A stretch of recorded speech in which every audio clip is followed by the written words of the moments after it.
All right. Welcome everybody to our August Lunch and Learn. I've got 11:59 on my clock right now, so we're going to let folks jump on the webinar and we will start right at 12 o'clock.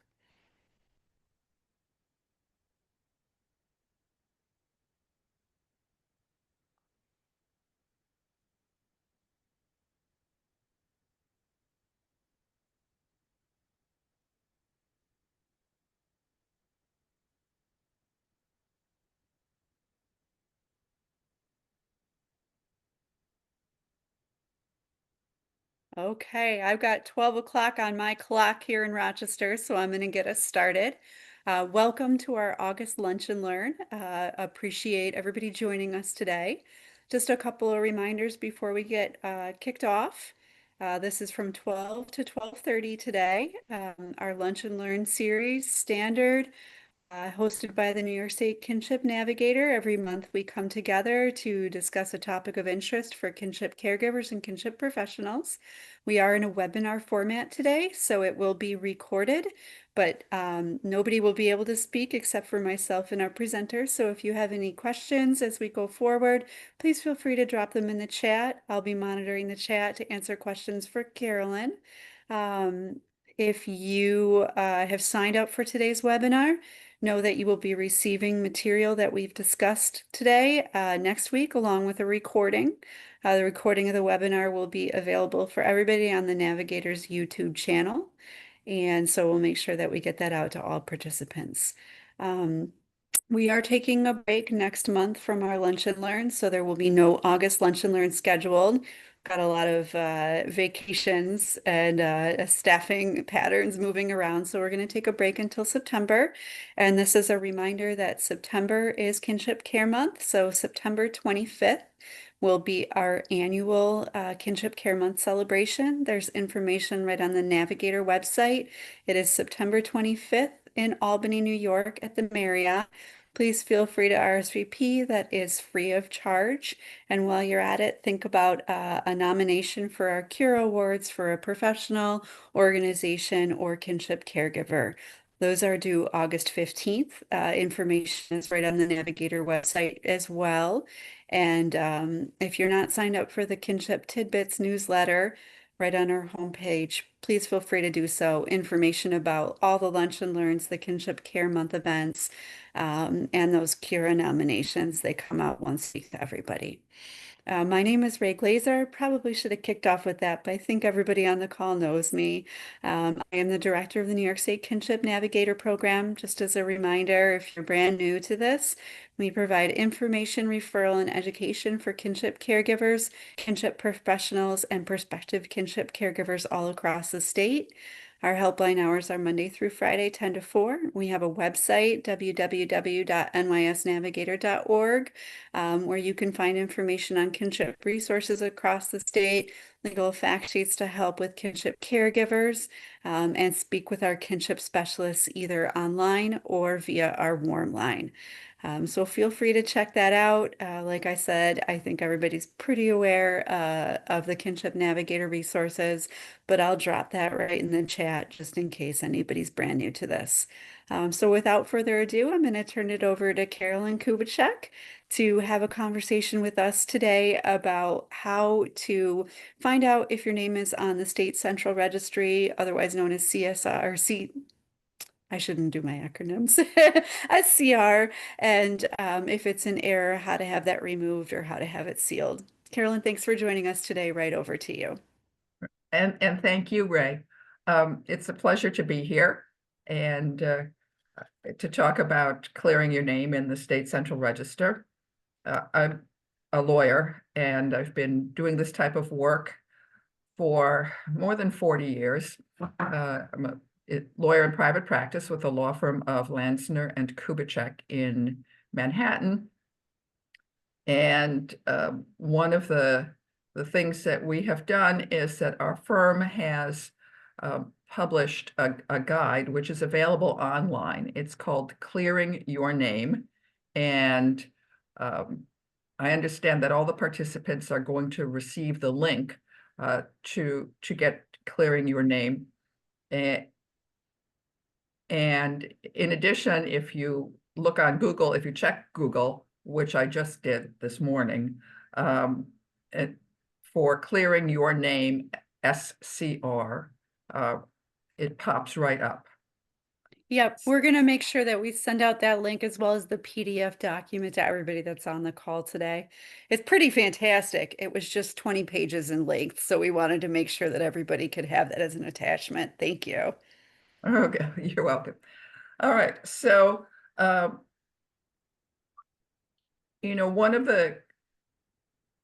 of the things that is important if you are caring for children of a family member is whether or not you have a record in the state central register.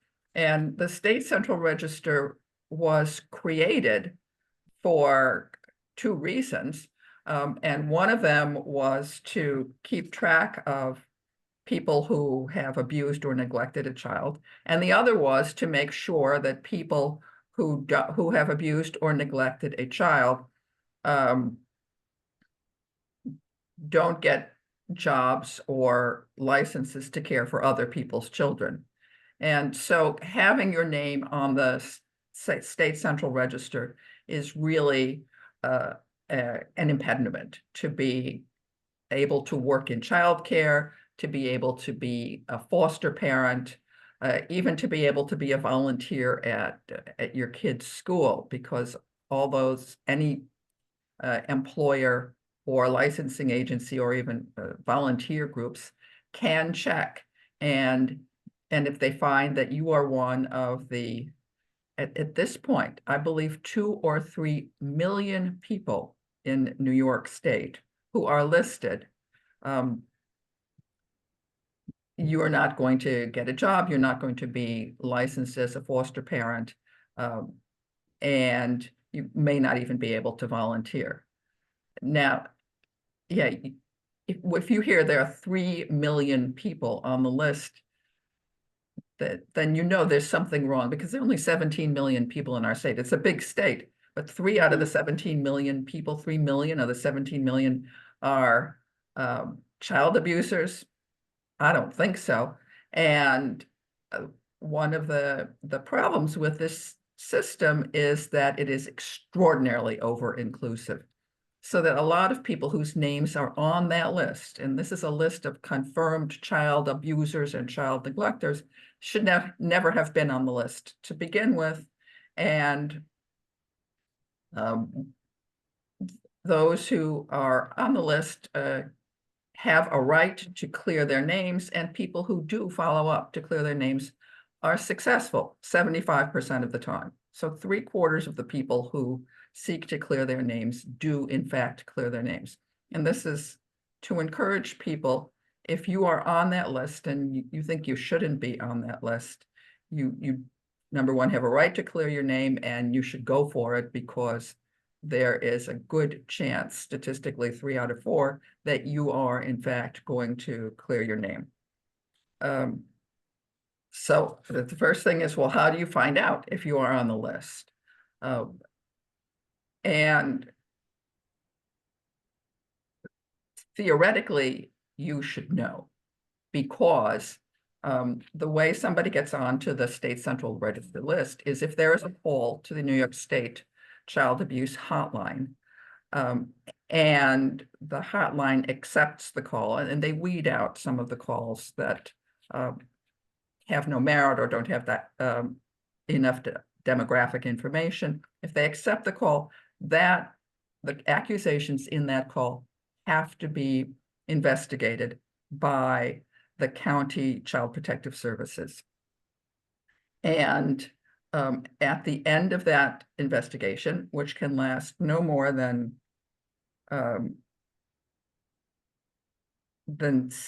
60 days, and here's to respond to your question. At the end of the investigation, the investigator, the local child protective services, has to determine whether or not the accusations are, as they say, substantiated, which means confirmed that it happened. Sometimes in the past, this was referred to as indicated, or unsubstantiated, also known as unfounded. So if the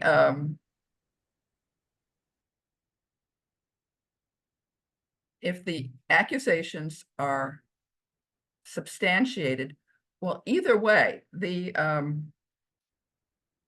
information stays in the database at the New York State Office of Children and Family Services State Central Register. So the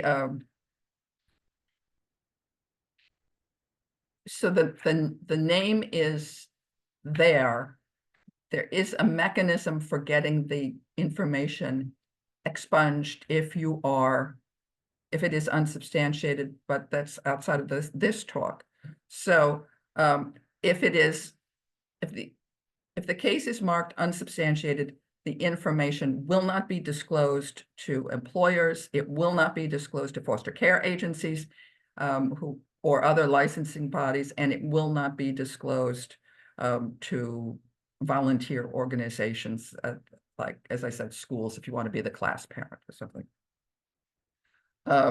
If the accusation is marked substantiated or indicated, then it will be disclosed.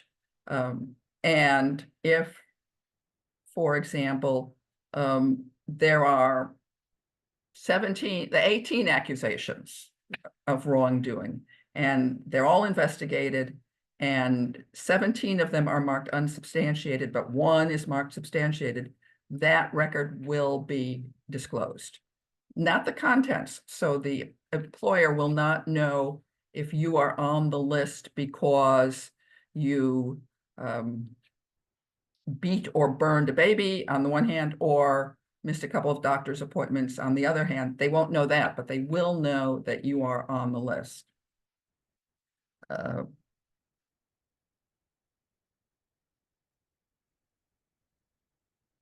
So could somebody be on the list and not know it? Yes, that happens from time to time. It is not supposed to happen. People are supposed to be notified when there has been a report about them and it's being investigated. And then they're supposed to be notified again after the 60 days have concluded and the investigation is over. They're supposed to be notified that Child Protective Services has either concluded that the report is unsubstantiated or that the report is substantiated. The way that this notification works is by mail, and the mail is not anywhere near 100% perfect. And some people simply don't receive the information. People frequently think, incorrectly, unfortunately, that, oh, Child Protective Services has investigated me. They've gone home. They didn't file a case against me in the family court. And so I don't have to worry anymore. I don't have a record.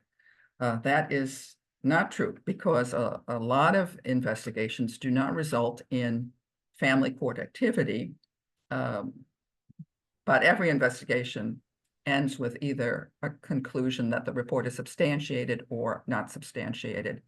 And Question coming in, Carolyn. Sorry, does it matter if the offense is a level 1 offense? I'm not sure about the terminology. Rae, what do you mean by level 1 offense? I'm actually not sure. Let me ask them to clarify.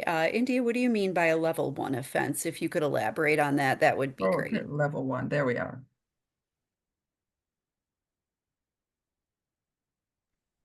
I'll let you carry on. I just wanted to jump Okay, into what so if the call comes to the child abuse hotline and the accusation is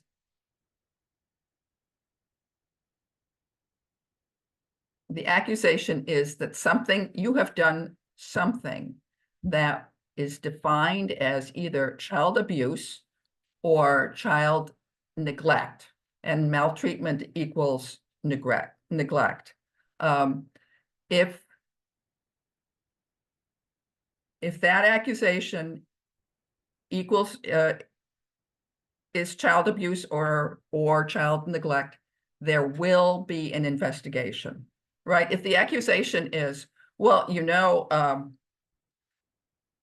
Susan, the parent, did not have a birthday party for her child on the child's last birthday, and that is emotional abuse because every child should have a birthday party on their birthday.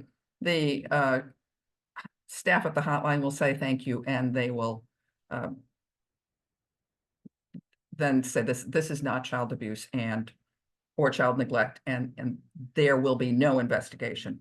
But if the accusation is sufficient to legally constitute child abuse or child neglect, it will be investigated. And at the conclusion of the investigation, the Child Protective Services in the county will either mark it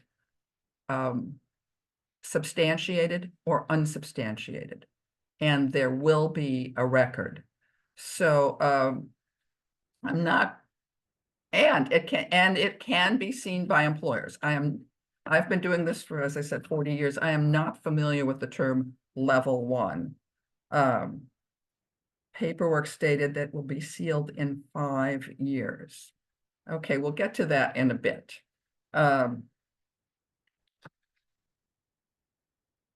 In this particular case, if it's going to be sealed within 5 years, the person cannot, it will be disclosed for the next 5 years. It will be disclosed to any employer, licensing agency, or volunteer organization that requests the information.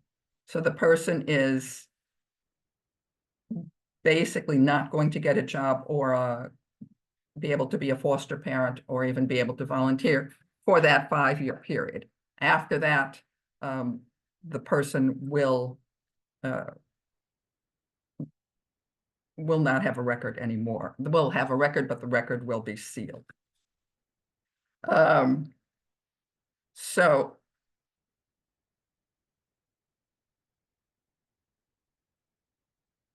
Okay, so how do you clear your name? You found out that there is a record about you, and what do you do about that record? The first thing, as the woman in the chat has said, that there are some cases of where accusations of child neglect or maltreatment, and those two words are used, they mean the same thing, as opposed to child abuse. If those cases are marked substantiated, the record will stay in the state central register for 8 years, 8 years from the time of the call to the hotline. And after that, it will be sealed so that the person will then be able to resume to apply for jobs, to apply to become a foster parent, to apply to become a volunteer. If the case was marked substantiated for child abuse, and the difference between abuse and neglect is that child abuse generally involves doing something deliberately. Child neglect generally involves either not doing what you're supposed to do or doing something by mistake. But if it's marked substantiated for child abuse, your name will stay on that list and it will not be cleared until your youngest child is 28 years old. For people who are looking for jobs, by the time your youngest child is 28 years old, it's about retirement age for you. So that substantiated report is going to interfere with your ability to get a job or become a foster parent or become a volunteer for a long time. Right. So how do you clear your name? You start by writing a letter to the state central register. The address will be in the information that you get after this webinar. and it's also available online. And you can ask the State Central Register, number one, do I have a substantiated record of child abuse? And number two, if I have one, I would like to have my name cleared. Now, normally, the law says you have 90 days from the date that you receive notification of that the report has been substantiated to request that your name be cleared. And the state tends to be somewhat rigid about that. So if you received a letter 3 months ago, 5 months ago, 5 years ago, and didn't do anything about it, there is a problem.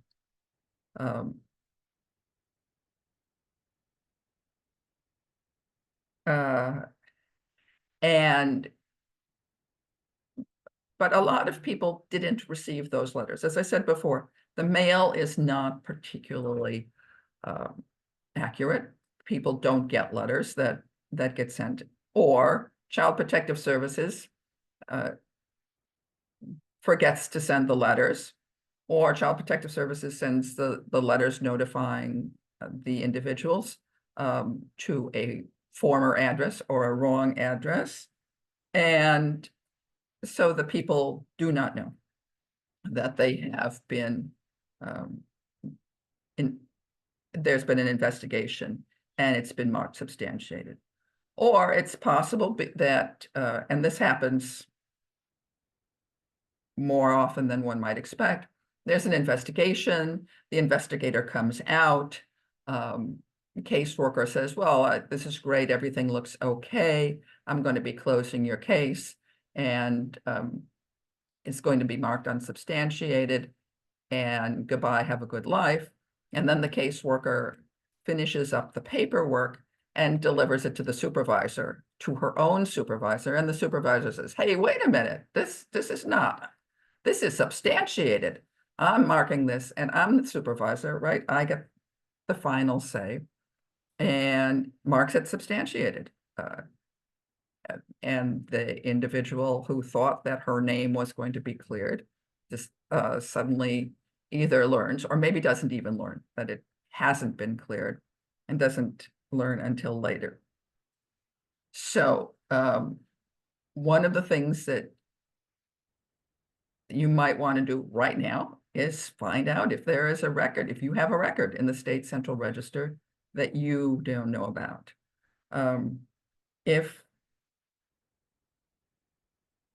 If you have missed the 90-day deadline, you know that there is a record on you, and for whatever reason, you just were not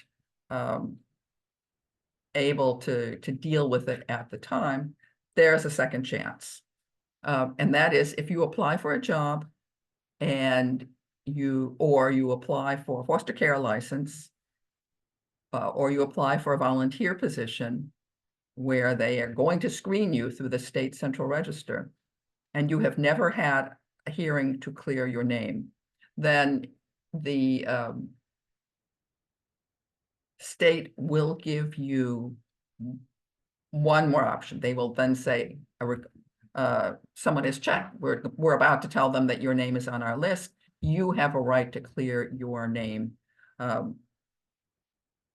And we're notifying you right now. And if you want to clear your name, then send this letter back to us. And by the way, everything is done by mail. The State Central Register has not yet moved into the 21st century. They're mired in, I don't know, 1963, before there were computers and email.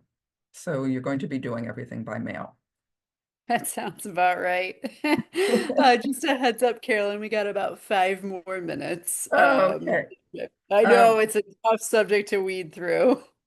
Yes. So when you request a hearing to clear your name, the first thing that the State Central Register staff does is that they collect the information from the investigation records from the local child protective services, and they allow you to send in anything that you have to say about why your name should be cleared.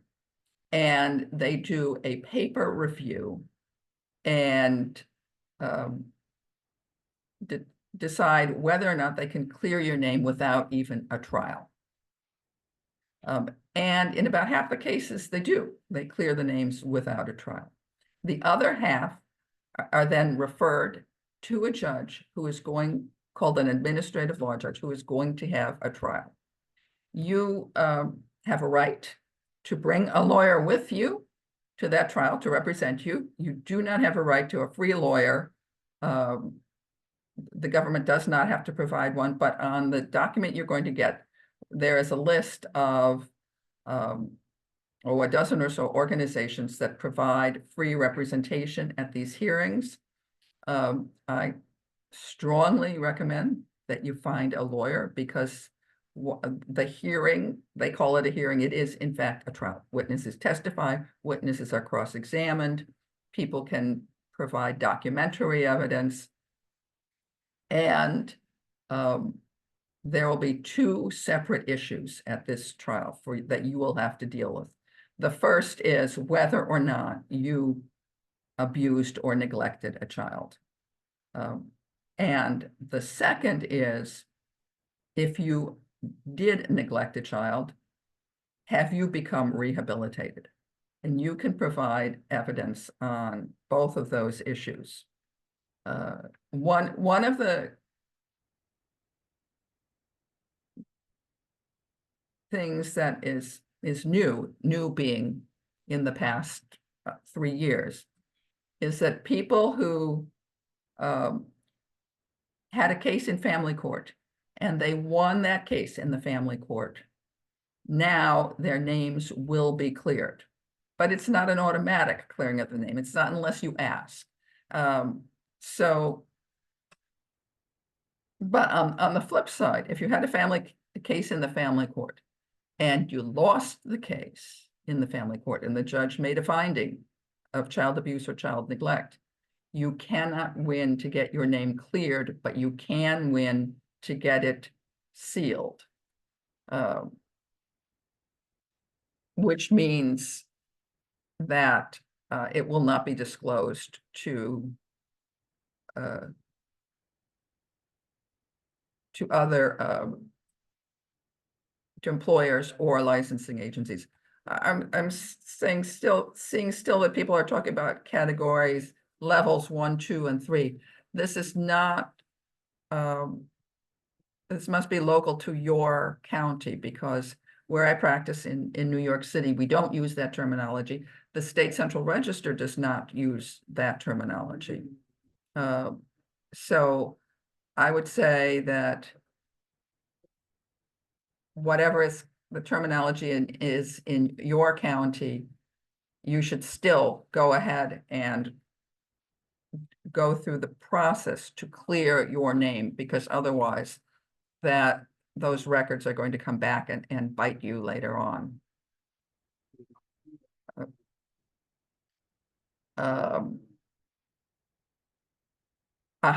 Okay, could be. Yes, there are levels 1, 2, and 3 for sex abuse, for sex offenders, not State Central Register. These are people who have been convicted in the criminal court, convicted of sex crimes. That is different from the State Central Register. And the effect is different also. From the Justice Center. Also, another bureaucracy. The Justice Center is for people with special needs. They have their own rules, they have their own laws, they have their own hearings, and you will need to follow their paperwork, because what I'm talking about with the State Central Register does not apply to cases with the Justice Center, and vice versa. I think I'm gonna jump in here. Okay. Appreciate the clarification, Carolyn. When you've only got a couple minutes left, India, I'm gonna suggest that we follow up on this one offline because it seems like it's a little bit individualized, if that's okay. I just want to make sure that we're aware that anybody else that has questions or anything that you want to finish up, Carolyn, I think we gave you a limited amount of time to Right, work here, right. so So, I want to make sure that so you it, feel well, good. it's easier to talk about these things than to talk about the actual hearings. I know they call them hearings, but they're really trials where witnesses testify, and I strongly encourage you to try and find a lawyer to represent you because um, there are rules of procedure. Um, there are evidentiary issues that come up, and people who are not experienced in this area um, of procedure are at an extreme disadvantage. So yes, if you can't find a lawyer anywhere, then you're going to represent yourself, and people do represent themselves, and people can be successful at representing themselves. But you're more likely to be successful if you have a lawyer, and there are lawyers throughout the state of New York who handle this type of case, and more who are willing to provide free representation to people of limited means. Uh, and again, you'll see the list when it gets sent to you, and I encourage you to contact somebody on that list. Uh, and No, that the makes the sense. publication also lists our firm's website and our firm's contact information. And if you have questions, feel free to contact me. That's absolutely perfect, Carol. That's exactly what I was going to say. So just a reminder to folks, we're going to be sending out that link and we're going to be sending out that attachment. And Carolyn, that will have your contact information on it, just in case folks have follow-up questions. Right. And the question, what type of lawyer? Yes, absolutely. A family court lawyer, somebody who handles cases in the family court. Because remember, I said before, the law is the same. What is child abuse? What is child neglect? It's the same for a family court case as it is for a name clearing hearing. So the lawyers will be familiar, lawyers who have had cases in the family court will be familiar with the law, even if they've never handled a state central register name clearing hearing before. Carolyn, thank you so much. This was really helpful. I know that it can be, a somewhat difficult to understand concepts, so we appreciate very much, you taking the time to walk us through it. Again, a reminder, everybody's going to be getting that PDF. We're going to be getting the link to it. So if there's any follow-up questions, Carolyn's available. And we really appreciate you taking the time today to speak to us. Great. Well, it was a pleasure, and I look Yeah. forward to hearing back from anyone who has questions. And if there are general questions, Ray, I can certainly send more emails to the whole group. 100%. Thank you so much. And thanks everybody for joining us today. We appreciate it. Have a wonderful afternoon. Thank you. Thank you. Bye.